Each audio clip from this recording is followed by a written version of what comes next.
नमस्कार दोस्तों, आज के इस वीडियो में हम देखने वाले हैं कि मध्य प्रदेश पुलिस का जो आपका फिजिकल होना है और उसी के साथ डॉक्यूमेंट्स वेरिफिकेशन भी होना है। तो इस प्रक्रिया में आपको कौन कौन से डॉक्यूमेंट साथ लेकर जाने हैं और उनको किस क्रम में लगाना है। अपने सभी शैक्षणिक दस्तावेज जो हैं उनकी दो फोटो कॉपी साथ लेकर जानी है, साथ में मूल दस्तावेज ले जाने हैं। सभी उनको किस क्रम में लगाने हैं ये हम देखने वाले हैं। देखिए उसमें होगा क्या, जब आप पहुंचेंगे अपने फिजिकल सेंटर पर तो सबसे पहले डॉक्यूमेंट्स वेरिफिकेशन ही होगा। और डॉक्यूमेंट्स वेरिफिकेशन के बाद, जब डॉक्यूमेंट्स वेरिफिकेशन में आप सफल हो जाते हैं, उसके बाद आपको दौड़ में शामिल किया जाएगा। दौड़ के बाद आपको लंबी कूद में, तत्पश्चात गोला फेंक में। अगर आप किसी भी एक चरण में फेल होते हैं तो उसके अगले चरण में जाने की अनुमति नहीं होगी। डॉक्यूमेंट्स वेरिफिकेशन में फेल होना भी कोई बड़ी बात नहीं है। अगर आप असफल होते हैं तो फिर आपको अगले चरणों में शामिल नहीं किया जाएगा। इसलिए कतई सावधानी रखनी है आपको और बहुत जिम्मेदारी से अपने डॉक्यूमेंट साथ लेकर जाने हैं। हम सबसे पहले देखते हैं उनका क्रम। तो जिस क्रम में आपको लगाने हैं वो क्रम देखिए कि सबसे पहले आधार कार्ड। अब जब लिखित परीक्षा हुई थी उसमें कई विकल्प थे। आधार कार्ड के अलावा आप अपनी कोई भी ऐसी आईडी ले जा सकते हैं इस पर फोटो अंकित हो। यहां बोर्ड ने स्वयं कहा है, साक्षात कहा है कि भैया आधार कार्ड आपको लेकर आना है। और आधार कार्ड जो है वो सबसे पहले लगाया जाएगा। आधार कार्ड इसलिए जरूरी होता है क्योंकि इससे बायोमेट्रिक होता है ना। तो आधार कार्ड और उसके बाद आपको लगानी है जन्म तिथि के प्रमाण पत्र के रूप में जन्म प्रमाण पत्र अथवा हाई स्कूल या इंटरमीडिएट की अंक सूची जिसमें भी जन्मतिथि अंकित हो। तो 10th की मार्कशीट में जन्मतिथि अंकित होती है, 10th की मार्कशीट। तो देखिए दूसरे नंबर पर आपको लगानी है अपनी जन्म प्रमाण पत्र या कोई भी ऐसा दस्तावेज जो आपकी जन्मतिथि सही साबित कर दे, जन्म उसकी प्रमाणिकता सिद्ध कर दे।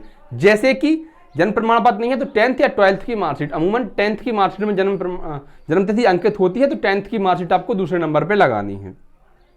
उसके बाद देखिए शैक्षणिक योग्यता संबंधी प्रमाण पत्र। एमपी पुलिस आरक्षक का जब फॉर्म भरता है तो यह 10वीं पास से भरता है, लेकिन इसमें इन्होंने कहा है कि शैक्षणिक योग्यता संबंधी प्रमाण पत्र मतलब कि आपकी समस्त अंक सूचियां। आप कहेंगे 8वीं 9वीं 10वीं जरूरी है, 11वीं की या ग्रेजुएशन की, इनका क्या काम है। तो भाई कोई काम नहीं है, वो घर में रखी रहेंगी तब भी कोई काम नहीं आएंगी। इसलिए मैं आपको सलाह देता हूं व्यक्तिगत तौर पे कि आप लेकर जाइए। मैं तो लेकर गया था, भले ही या उनके लिए इतनी जरूरी नहीं हो, लेकिन लेकर जाना जरूरी होता है। क्या पता कब नुक्स निकाल दे। और कहते हैं ना कि जब किस्मत खराब हो तो ऊंट पर बैठे आदमी को भी कुत्ता काट लेता है। तो इसलिए सावधानियां जो है ना वो हमें खुद बरतनी है। हमें अपनी जिम्मेदारियां स्वयं निभानी पड़ेंगी।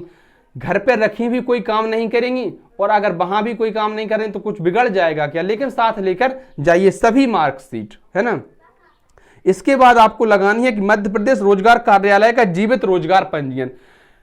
यह इसके साथ बहुत समस्या है, क्योंकि मान लीजिए आपका जो रोजगार पंजीयन जब बना था उसके बाद आपने ध्यान नहीं दिया, 3 साल से ज्यादा हो गया, वो एक्सपायर हो गया, अब रिन्यूअल भी नहीं हो रहा। तो इन्होंने ऐसा नहीं कहा है कि वही लेकर आइए, इन्होंने कहा कि जीवित रोजगार पंजीयन आपको लेकर जाना है। मान लीजिए आपने देखा कि आपका तो एक्सपायर हो चुका है 2 महीने पहले, अब आपको लेकर जाना है, कोई दिक्कत नहीं है, नया बनवा लीजिए, लेकिन साथ में पुराना भी लेकर जाइए। इस बात का आप विशेष ध्यान रखिए, बिल्कुल नया लेकर नहीं पहुंच जाइए, साथ में आपको पुराना भी लेकर जाना है। इसके बाद आपको लगाना है क्या कि अपनी जाति प्रमाण पत्र। अगर आप ओबीसी, SC ST या किसी भी ऐसी जाति से बिलोंग करते हैं कि आपको जाति प्रमाण पत्र सरकार ने जारी किया है, तो आपको जाति प्रमाण पत्र साथ लेकर जाना है। जो अन्य राज्यों के लोग हैं उनके लिए कोई जाति प्रमाण पत्र नहीं होता है, वो जनरल में होते हैं।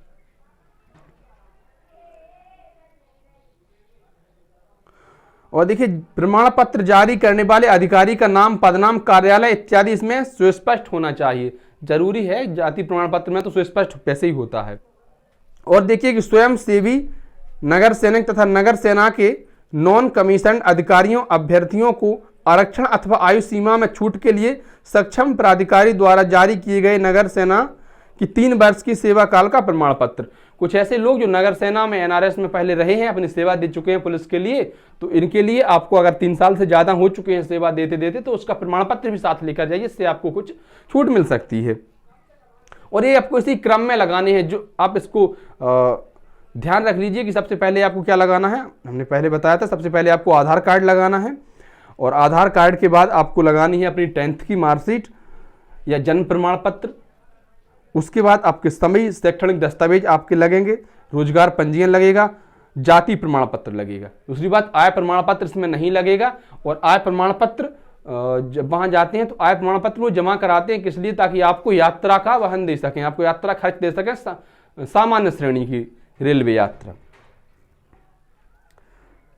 तो अगर आप इसके बाद देखिए आगे हम कि भूतपूर्व सैनिकों के मामले में सेना की सेवा का प्रमाण पत्र। अगर आप एक्स सर्विसमैन हैं, भूतपूर्व सैनिक हैं, तो आपको अपनी सेना का जो प्रमाण पत्र होगा, सेवा प्रमाण पत्र, वह भी आपको साथ लेकर जाना है। परित्यागता महिला के लिए आपको एक प्रमाण पत्र लेकर जाना है जो राजस्व अधिकारी, तहसीलदार स्तर से नीचे का अधिकारी नहीं होना चाहिए, और उसके द्वारा यह सिद्ध करके जाना है कि आपको पति के द्वारा शादी के बाद छोड़ा जा चुका है तथा विधिवत तलाक भी नहीं हुआ है, और ऐसे में महिला उम्मीदवार को कोई गुजारा भत्ता भी नहीं मिलता है। तो आपको अगर ये वेरीफाइड करवा के लेकर जाते हैं तभी इसका लाभ होगा। तलाकशुदा महिलाओं के लिए न्यायालय का प्रमाण पत्र इसी क्रम में आपको लगाने हैं, और जिनकी मतलब की चीजें नहीं हैं वो वीडियो को स्किप कर सकते हैं, आगे बढ़ा सकते हैं। विधवा महिलाओं के लिए अपने पति की मृत्यु का प्रमाण पत्र।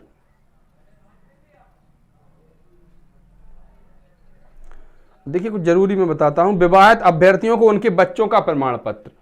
अगर आप विवाहित अभ्यर्थी हैं तो उनके बच्चों के जन्म प्रमाण पत्र आपको साथ लेकर जाने हैं। ध्यान रखिए, अगर आपने अपना स्टेटस उसमें मैरिड लिखा था, तो कई लोग ऐसे होते हैं कि नहीं लिखते, मैरिड शर्म लगती है।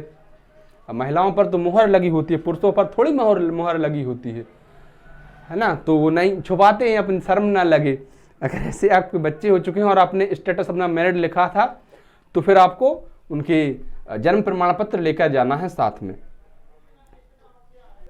तो सक्षम प्राधिकारी द्वारा जारी किया गया ईडब्ल्यूएस प्रमाण पत्र। आपको, अगर आप आर्थिक रूप से पिछड़े सामान्य अभ्यर्थी हैं तो आपको ईडब्ल्यूएस का प्रमाण पत्र जारी हुआ होगा और उसके आधार पर आपको आरक्षण मिल सकता है, तो वह आपको साथ में लेकर जाना है, उसकी मूल प्रति और 2 फोटोकॉपी। एक बार फिर सुन लीजिए, सभी डॉक्यूमेंट्स की मूल प्रति साथ में 2 फोटोकॉपी आपको अपने साथ लेकर जानी है। क्या आप इतनी बात से सहमत हैं? मैं उम्मीद करता हूं कि आपका फिजिकल बहुत अच्छा चल रहा होगा और इस गर्मी को चीरकर आप अपने फिजिकल की तैयारी कर रहे हैं। हम आपके उज्जवल भविष्य की कामना करते हैं। बस यही मनोकामना है कि इस वीडियो को देखने वाले, हमसे जुड़े या हमारे परिवार के सदस्य आप जल्दी मध्य प्रदेश पुलिस में शामिल हों और आपका भविष्य उज्जवल हो। धन्यवाद प्यारे मित्रों। वीडियो आपको अच्छा लगा हो तो वीडियो को लाइक करें, शेयर करें और हमारे चैनल को सब्सक्राइब भी करें।